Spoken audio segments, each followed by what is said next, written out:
생활 속 거리두기 때문에 찬양대원들이 자리에 다 앉지를 못하고 자리를 이렇게 띄워서 앉아야 되기 때문에 소수 인원수만 이렇게 찬양을 매주일 하고 있습니다. 이 코로나가 빨리 이게 해결이 돼야 찬양대원들이 다 올라와서 같이 찬양할 수 있을 것 같은데 언제 그날이 올지 참 답답합니다. 또 마스크 쓰고 찬양하는 게 얼마나 힘들어요. 숨이 차가지고 제가 금주에 좋은 마스크 한번 쓸 수 있도록 제가 한번 해볼게요. 숨이 안 차더라고 이걸 오늘 해보니까. 그래서 어쨌든 우리 중창단도 고생이 많습니다. 수고 많이 해주시고요. 우리 코로나19의 이 어려운 상황 속에서도 우리 맥주 감사절을 맞이해서 하나님 앞에 우리가 감사할 것이 무엇이겠는가 오늘 설교를 통해서 또 말씀을 통해서 함께 나누고자 합니다. 우리가 일반적으로 감사하지 못하는 이유 몇 가지를 생각해 볼 수가 있습니다. 왜 우리가 평상시에 감사하는 마음이 없는가? 첫째는 과거의 얽매이다 보면 현실에 대한 감사를 우리가 생각지 못할 때가 있습니다. 민수기 보면 광야교회 이스라엘 백성들의 그 삶이 기록이 되어 있습니다. 애굽에서 종살이하던 이스라엘 백성들이 하나님의 은혜로 그들이 해방이 되어서 자유의 몸으로 젖과 꿀이 흐르는 가나안 땅으로 이제 향합니다. 그런데 그 가는 길이 광야였습니다. 모든 것이 열악한 그 광야에서의 40년 동안 그 이스라엘 백성들을 광야 교회라 부르고 있는데 그들은 가나안 땅을 향하면서도 현실의 어려운 문제에 부딪히면은 불평과 원망을 쏟아놓기를 시작합니다. 과거 애굽에서 살던 시절을 그리워하면서 광야에서의 그 힘든 생활에 대한 불평과 원망을 쏟아놓습니다. 심지어 애굽에서 종살이할 때 주인상에서 떨어지는 고기 부스러기 얻어먹던 그때가 차라리 낫지 않느냐고 하면서 불평합니다. 사실 종살이하면서 잘 먹었으면 얼마나 잘 먹었겠습니까마는 열악한 광야 생활이 너무나도 힘들고 어려우니까 자유를 주신 하나님 앞에 감사하기보다는 과거를 회상하면서 불평과 원망을 일삼았던 것입니다. 이처럼 과거에 얽매이면은 현재에 대해서 감사하는 마음이 사라질 수가 있습니다. 두 번째는 자기 의에 사로잡혀 사는 사람들, 이런 사람들이 감사가 없습니다.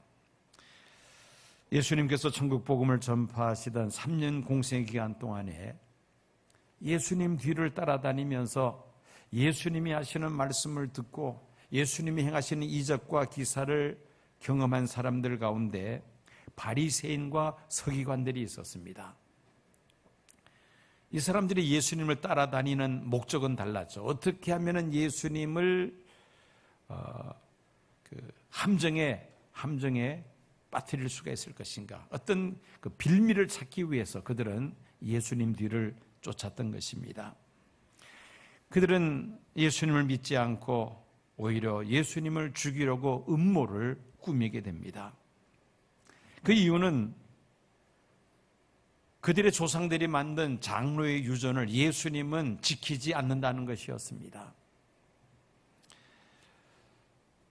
이 장로의 유전이라는 것은 모세를 통해 주신 하나님의 그 율법을 보다 더 구체화해서 아주 세분화해서 만든 것이죠. 정작 자기들이 만들어 놓은 이 장로의 유전을 지키지도 않으면서 이것을 이스라엘 백성들에게 강요를 했던 것입니다. 자기 의에 사로잡혀서 다른 사람들은 다 죄인들이고 자기들만이 의인이라고 서기관과 바리새인들은 생각을 했던 것이죠. 자기 의에 사로잡혀 있는 한 감사하는 마음보다는 당연하다는 생각을 합니다. 자기를 인정해 주지 아니하면 불평하고 원망합니다. 이것이 바로 자기의에 사로잡혀 살아가는 사람들의 특징입니다. 영국 웨일즈 속담 가운데 사람이 피해야 될 것 3가지가 있습니다. 첫째는 무엇을 피해야 되느냐? 미친 개를 피해야 된다. 그렇습니다. 미친 개를 맞서 싸워봐야 이득이 되는 게 하나도 없죠. 두 번째는 홍수를 피해야 된다. 어떻게 사람이 홍수를 감당할 수 있겠습니까? 홍수가 나면 빨리 피해야 됩니다. 세 번째로 피해야 될 것이 자기의에 사로잡혀 사는 사람입니다. 이 자기의에 사로잡혀 사는 사람들의 공통적인 특징이 무엇이냐면 교만합니다. 자기가 최고고 자기가 가장 의롭고 다른 사람들은 다 별 볼 일 없는 형편없는 사람이다. 이렇게 생각들을 하죠. 이런 사람들 옆에 있으면 피곤하기가 짝이 없습니다. 그래서 자기의를 내세우는 사람들은 피해야 된다. 영국 웨일즈의 속담입니다. 자기의에 사로잡혀 살아가는 한은 감사할 줄을 모른다는 말입니다. 세 번째로 마음이 병들어 있는 사람입니다. 우리가 지난주 나환자 10사람이 예수님을 만나서 깨끗하게 치유받은 사건을 우리가 살펴보았습니다. 유대인인 9명은 병이 깨끗하게 나았음에도 불구하고 예수님께 돌아와서 감사하지 않죠. 단 사마리아 사람 한 사람만 예수님께 돌아와서 감사합니다. 여러분 지난주도 설명했습니다마는 이 나병이라는 것이 얼마나 참 지독한 병입니까? 이 병에 걸리면은 정말 온갖 멸시와 저주를 받으면서 결국 죽어야 하는 그런 전염병입니다. 그런데 그 병을 깨끗하게 치유받았으니 또 가정으로 돌아가서 가족과 함께 자유롭게 살게 되었으니 이보다 더 기쁜 일이 어디에 있었겠습니까? 그런데 10명 중에 한 사람만 예수님께 돌아와서 감사를 했던 것입니다. 여러 가지 이유를 생각해 볼 수 있겠습니다만은 이 나병 환자들이 받는 마음의 상처들이 엄청납니다. 그러니까 늘 저주하고 불평하고 원망 속에서 살아갔던 사람들이라고 말할 수 있습니다. 그래서 예수님께 와서 감사하는 마음이 없었다는 것이죠. 마음에 병들어 있는 사람, 이런 사람들은 감사하는 마음이 없습니다. 늘 불평과 원망 속에서 살아가는 것이죠. 우리가 일반적으로 감사하는 마음을 갖기 위해서는 감사의 조건들이 있어야 한다고 생각들을 합니다. 그러나 오늘 본문 말씀을 보면은 하박국 선지자는 감사할 제목이 전혀 없음에도 불구하고 하나님 앞에 감사하는 그 내용을 우리가 볼 수가 있습니다. 상황을 살피건대 하박국 선지자는 슬퍼하고 답답해하고 낙심하고 절망해야 함에도 불구하고 오히려 하나님을 향하여 기뻐하며 찬양을 했던 것입니다. 유다 나라가 하나님을 바르게 섬기지 않고 우상들과 이방신들을 섬기다가 결국 바벨론에 의해서 멸망을 당하게 됩니다. 하나님은 하박국 선지자가 유다가 바벨론에 의해서 멸망당할 때에 어떻게 멸망당하게 될 것인가를 말씀해 주시죠. 그 내용이 하박국 3장 16절에 기록되어 있습니다. 내가 들었으므로 내 창자가 흔들렸고 그 목소리로 말미암아 내 입술이 뚫렸도다. 무리가 우리를 치러 올라오는 환난 날을 내가 기다림으로 썩이는 것이 내 뼈에 들어왔으며 내 몸은 내 처소에서 떨리는도다. 바벨론이 유다 왕국을 멸망시킨다는 그 하나님의 말씀을 들었을 때에 이 하박국은 창자가 흔들렸다 했습니다. 내 입술이 떨렸다고 그렇게 그는 고백하고 있습니다. 썩이는 것이 내 뼈에 들어왔으므로 내 몸은 내 처소에서 떨리는도다. 바벨론에서 유다나라가 멸망당하는 그 참상을 생각할 때에 몸이 부들부들 떨릴 정도였다는 것입니다.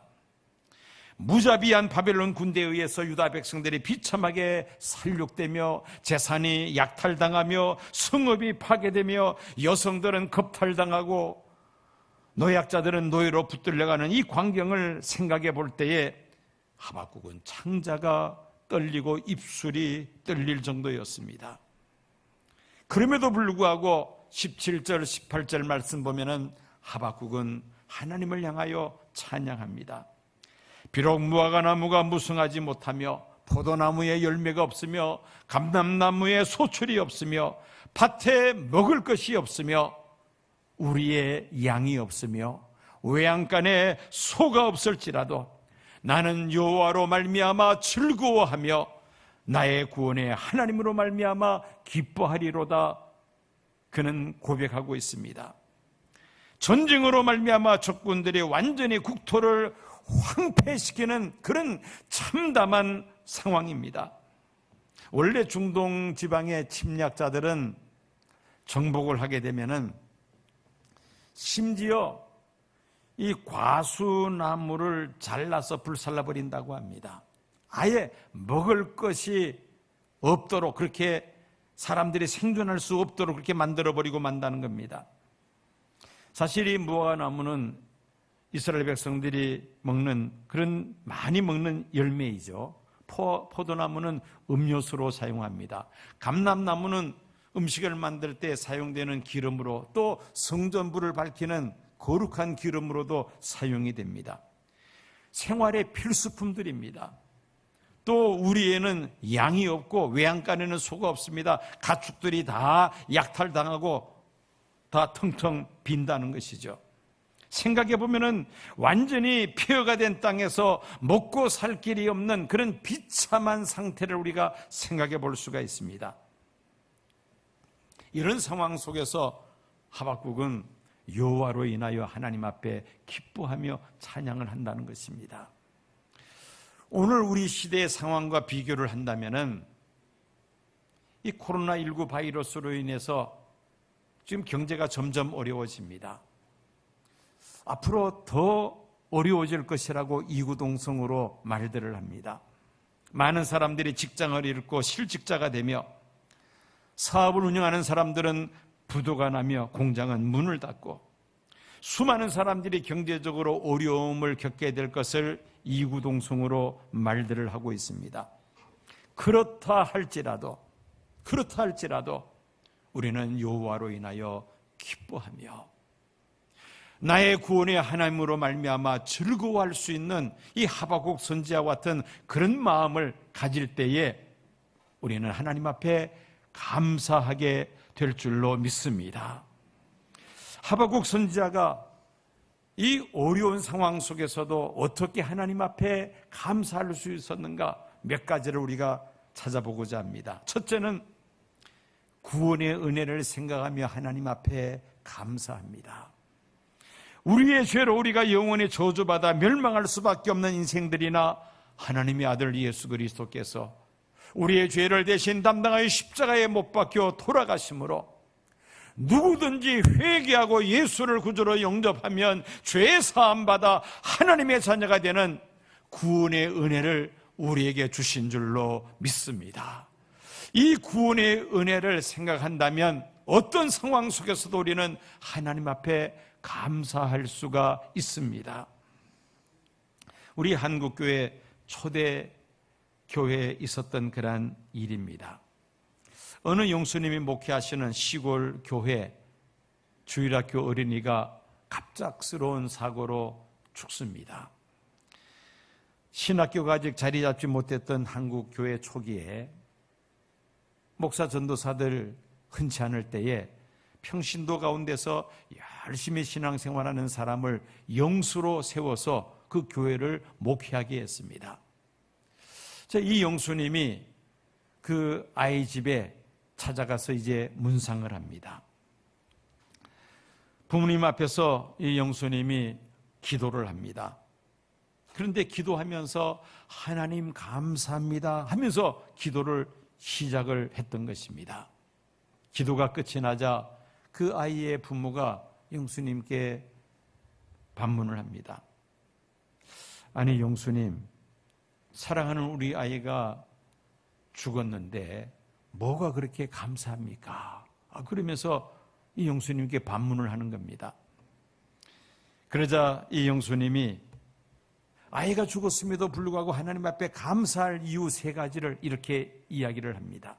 첫째는 이 아이가 예수 믿고 천국에 들어갔으니 하나님 앞에 감사해야 합니다.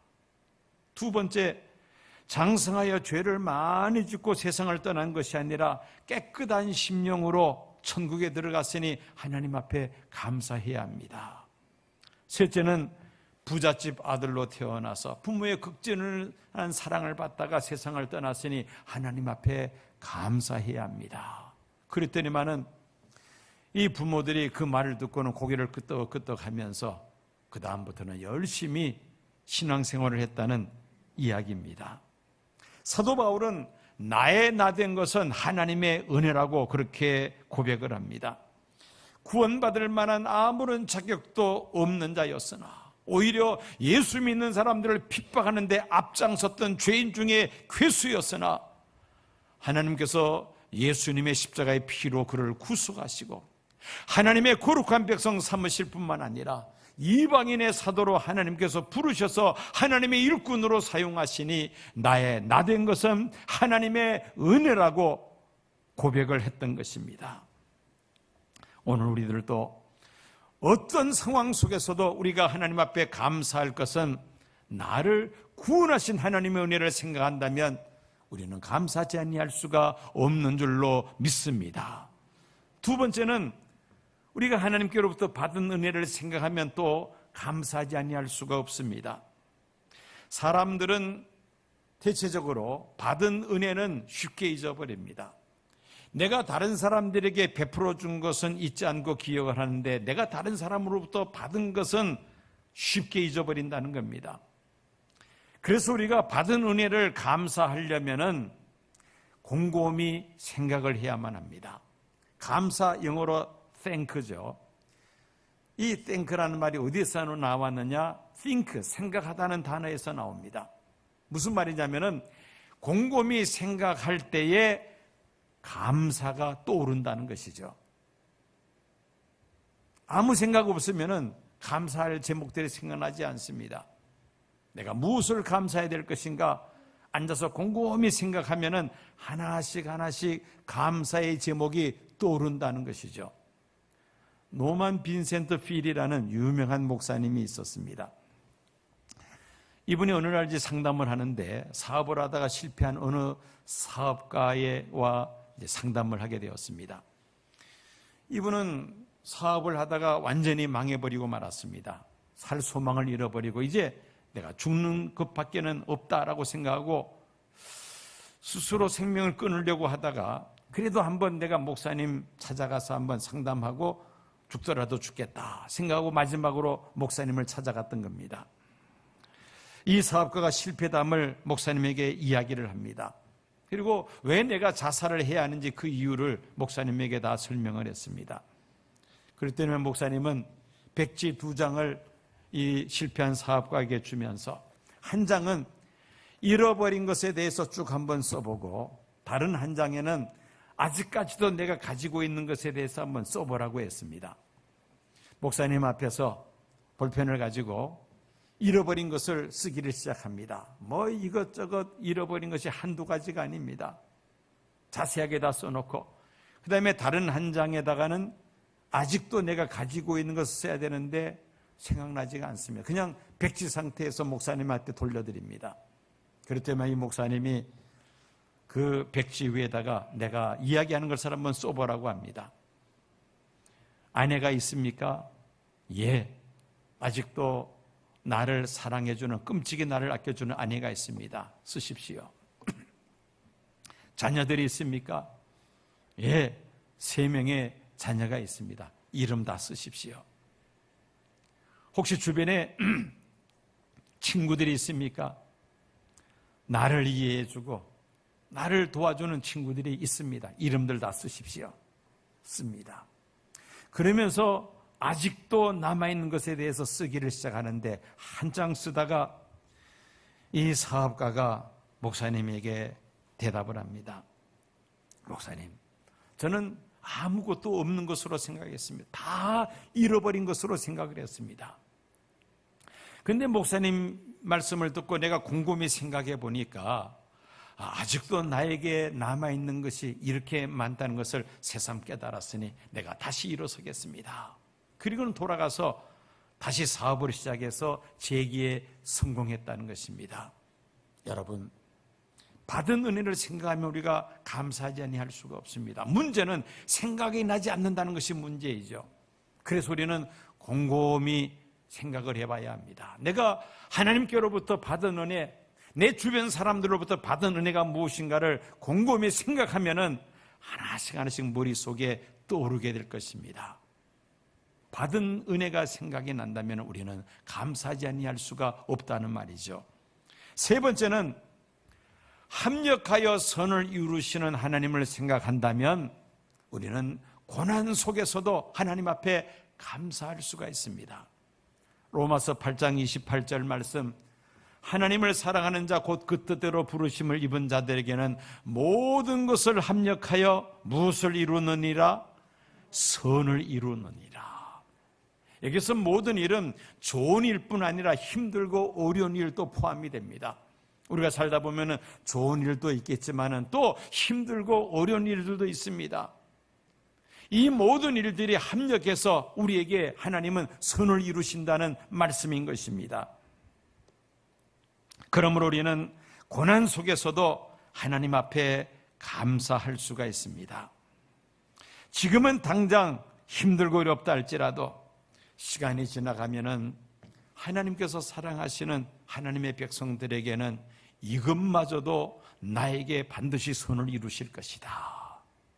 그 믿음을 가진다면은 참고 인내할 수가 있습니다. 오히려 고난 속에서도 감사할 수 있다는 것이죠.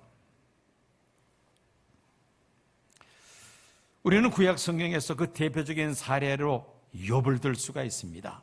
욥은 당시 동방의 큰 부자였죠. 성경을 보면은 양이 7,000마리, 낙타가 5,000마리, 양이 1,000마리, 나귀가 500마리, 그야말로 큰 부자입니다. 그런데 갈대아 사람들이 쳐들어와서 순식간에 그 모든 재산을 다 약탈해 가버리고 맙니다. 7남 3녀의 자녀들이 있었습니다. 큰아들 집에서 모여서 생일잔치를 하다가 그만 태풍이 불면서 집이 무너져서 그 10명의 자녀들이 다 압사당하고 맙니다. 웬만한 사람 같으면 비관하여 스스로 목숨을 끊으려고 했을 것입니다. 그런데 욥은 하나님 앞에 뭐라고 고백을 합니까? 욥기 1장 21절 보면은 주신 자도 여호와시요 취하신 자도 여호와시오니 여호와의 이름이 찬송을 받으실지이다. 주신 자도 하나님이시요 취하신 자도 여호와시오니 여호와의 이름이 찬송을 받으실지어다. 그 절망 속에서도 욥은 하나님 앞에 찬송을 드렸다는 것입니다. 유다 나라가 바벨론의 침략을 받아서 모든 재산들이 다 약탈당하며 군인들은 다 젊은 사람들은 살육당하며 여성들은 급탈당하고 살아남은 사람들은 노예로 붙잡혀가는 그 비참한 상황 속에서도 하박국은 뭐라고 하나님 앞에 찬양합니까? 나는 여호와로 인하여 즐거워하며 나의 구원의 하나님을 인하여 기뻐하리로다. 시편 기자는 119편 71절에서 고난당한 것이 내게 유익이라 이로 인하여 내가 주의 율례를 배우게 되었나이다 라고 고백을 합니다. 모진 고난과 시련 속에서도 믿음의 사람들은 그 고난마저도 하나님은 나에게 합력하여 선을 이루심을 믿기 때문에 고난 속에서도 하나님 앞에 찬양할 수가 있었던 것입니다. 마지막으로 높은 곳에 거하면서 하나님 앞에 감사를 합니다. 하박국 3장 19절 말씀입니다. 주 여호와는 나의 힘이시라 나의 발을 사슴과 같게 하사 나를 나의 높은 곳으로 다니게 하시리로다. 여기서 높은 곳이란 어떤 곳을 가리킵니까? 영적으로 높은 신령한 곳을 의미합니다.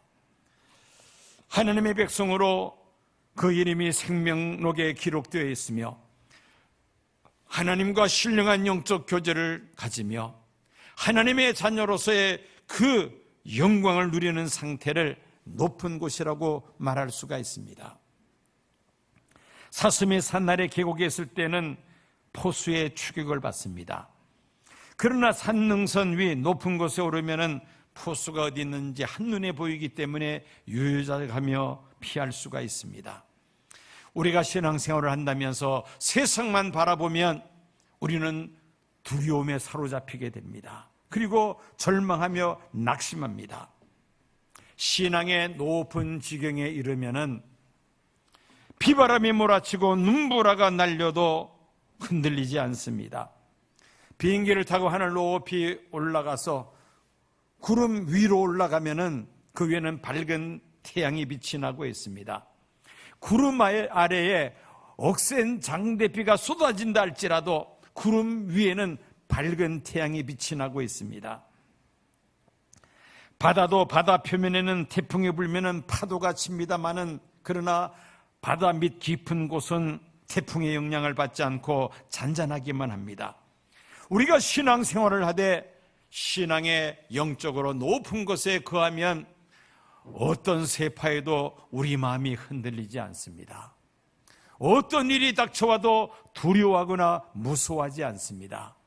하나님이 주시는 그 평안한 마음을 가지고 그 역경과 시련을 넉넉히 우리가 헤쳐나가게 될 줄로 믿습니다. 오히려 감사하는 마음을 갖게 되는 것입니다. 2020년에 들어서서 우리는 이전에 전혀 경험해 보지 못했던 그런 새로운 세상에서 우리가 하루하루 지금 살아가고 있습니다. 눈에 보이지 않는 코로나19 바이러스는 지금 순식간에 전 세계를 덮어버리고 말았습니다. 코로나19가 발생한 지 7개월 만에 전 세계 확진자가 1,000만 명을 넘어섰습니다. 사망자가 52만 명이나 됩니다. 우리나라는 확진자 수가 지금 13,000명이 넘어서고 있습니다. 그래도 우리나라는 이 방역 체제가 잘 돼 있어서 국민들의 의식이 높아서 그나마 그래도 우리나라는 조금 그 숫자가 많지 않습니다만은 전 세계적으로 지금 이렇게 크게 확산되고 있는 상황입니다. 전 세계 경제에 지금 빨간불이 켜졌습니다.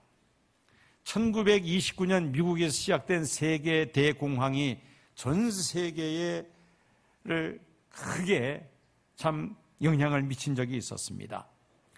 1929년 세계 대공황 이후로 최고의 경제 대공황이 우리 앞에 닥칠 것을 이구동성으로 지금 말들을 하고 있습니다. 모든 국민이 마스크를 착용하고 생활 속 거리 두기를 하면서 비대면이 지금 일상화되었습니다. 모든 교육을 온라인으로 지금 전환하고 있죠. 초등학교에서 대학원까지 모든 수업을 지금 온라인 영상으로 진행을 하고 있습니다. 직장 생활도 회사 사무실에서 근무하기보다는 재택근무라 해서 각 가정에서 근무하는 회사들이 점점 지금 늘어나고 있습니다. 바이러스 감염을 막기 위해서 예배당에서 예배 드릴 때도 최대한 거리를 띄워서 이렇게 지금 우리가 예배를 드립니다. 교회 모든 프로그램들을 다 지금 중단한 그런 상태, 예배 이후에는 모든 프로그램들을 중단한 상태입니다. 전도는 개인 간의 접촉을 통해서 복음을 제시하는 것인데 지금 이 전도도 이제는 자유롭지를 못합니다. 선교 현장은 거의 지금 절망적이라고 말할 수가 있습니다. 해외형 자체가 지금 어려울 뿐만 아니라 선교 현장에 가서 현지인들을 접촉을 해야 되는데 제한적입니다. 선교 집회 이제는 할 수가 없습니다. 선교 현장을 지켜야 될 선교사들이 더 이상 현장에 남아서 할 수 있는 일이 아무것도 없습니다. 오히려 가족들의 건강을 지금 염려해야 하는 그런 상황입니다. 안전 문제 때문에 본부에서는 계속 지금 철수하라고 선교사들을 권유하고 있습니다. 이런 총체적인 난국 속에서 또 우리의 미래는 보이지 않습니다. 이 코로나19 바이러스가 종식될 것으로 또 그 이후에 어떤 바이러스가 등장할지 알 수 없는 미래에 대한 불확실 속에서 우리가 지금 살아가고 있습니다. 비록 이런 절망적인 상황이라 할지라도 우리들은 하나님 앞에서 감사의 제목들을 곰곰이 생각해 보고 그리고 하나님 앞에 감사해야 할 것입니다. 이런 절망적인 상황 속에서도 감사하는 것은 성도들에게 주어진 특권이요 축복인 줄로 믿습니다. 세상 사람들은 불안해하고 두려워하지만은 우리 믿는 성도들은 오히려 하나님 앞에 감사할 수 있는 것, 이게 바로 하나님의 은혜요 하나님의 축복이라는 것입니다. 저는 2020년 상반기를 보내면서 하나님 앞에 감사의 제목이 무엇인가 여러 가지로 생각을 해보았습니다. 모든 교회 프로그램들이 중단이 되며 겨우 공예배만 그저 근근히 지금 예배를 진행하면서, 그래도 우리나라는 이렇게 예배당에 와서 예배 드릴 수 있는 것, 이거 하나님 앞에 감사합니다. 미국 같은 경우는 이 교회에서 예배를 못 드립니다. 아직도 못 드립니다. 영상으로만 지금 예배를 드리게 국가에서 아예 제재를 하고 있습니다. 그러나 우리는 이렇게 예배 드릴 수 있으니 감사하죠.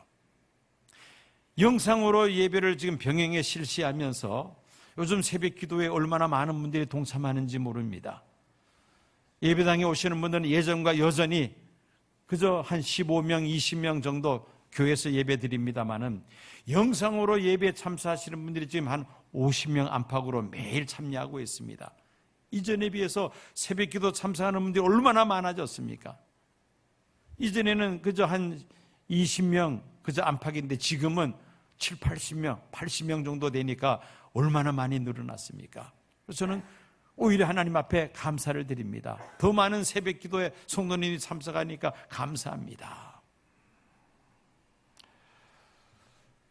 요즘은 공기가 많이 깨끗해졌죠. 중국에서 날아오는 이 미세먼지가 많이 줄었습니다. 미세먼지가 줄어들었으니까 감사치 아니할 수가 없죠. 열심히 손을 씻다 보니까 질병들이 많이 없어졌어요.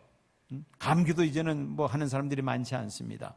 오히려 더 병원은, 이 개인 병원은 수입이 줄어들었다고 합니다. 잔병들이 없어졌대요. 왜? 열심히 손을 씻고 마스크를 쓰고 방역하니까 세균이 들어오지를 못하니까 오히려 건강하다는 말입니다. 역설적으로. 코로나19 때문에 모든 모임들이 다 축소되고 이제는 영상으로 하면서 끝을 냅니다. 그러다 보니까 시간이 많아졌어요. 전에는 여기저기 다니면 바빠서 하나님과 거리가 멀어졌는데 요즘은 오라는 데가 별로 없어요. 신방도 요즘은 하지를 않으니까 시간이 많습니다. 즉 하나님과의 거리가 점점 좁아지니까 감사한 일이죠. 사람들과는 거리를 두게 하지만은 오히려 하나님과는 더 가까워질 수 있는 기회가 되었으니까 감사할 따름입니다. 코로나19로 인해서 많은 사람들이 죽습니다. 우리는 오히려 천국을 향한 소망을 더욱더 붙잡게 됩니다. 그러니 또 우리가 하나님 앞에 감사할 수밖에 없습니다. 세상 사람들은 절망하고 불안해하고 두려움에 떱니다마는 하나님을 믿는 성도들은 두려워하지 아니하고 오히려 이런 상황 속에서도 하나님 앞에 감사하니 이거는 성도들이 누리는 축복이요 특권이요 하나님의 은혜라는 말씀입니다. 여러분, 맥주감사주의를 맞이하여 하나님께서 우리에게 베푸시는 이 축복을 우리가 누려야 되지 않겠습니까? 그러려면은 생각해야만 합니다. 뭘 생각하느냐? 불평하고 원망할 것을 생각하지 말고 하나님께로부터 받은 은혜를 생각하고 감사해야 되겠습니다.